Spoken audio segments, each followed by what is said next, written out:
गई टूटल छई गई दिल गम के यदिया में जारब जहिया जे बही छोड़ के पगली तहिए हम मरब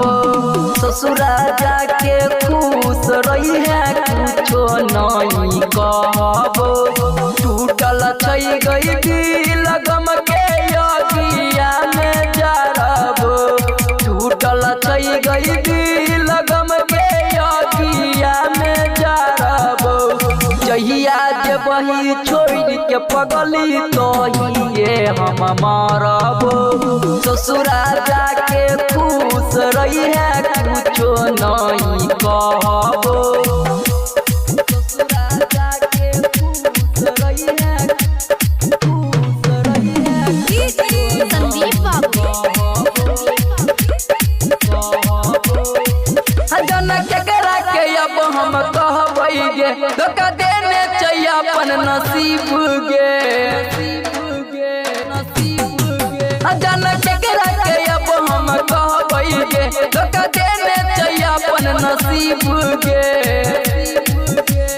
दिहल तोहर लब लेटर हाथवा से फारब दिहल तोहर लब लेटर हाथवा से फारब जहिया जे बही छोड़ के पगली तहिए हम मरब ससुरा जाके खुश रही है कुछो नहीं कहब ससुरा जाके खुश रही है संदीप बाबू रटर सरोज के फूटल कपारी गे फेरो भोगेल प्यारी के हारी गे रटर सरोज के फूटल कपारी गे फेरो भोगेल प्यारी के हारी गे रामू भगत से शादी है दौजी नहीं पैबो रामू भगत से शादी है दौजी नहीं पैबो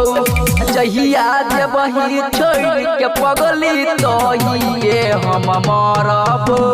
ससुरा जाके खुश रही है कुछो नहीं कहब। अभी आप सुन रहे हैं मैथिली जानकी रिकॉर्डिंग स्टूडियो बरहा से।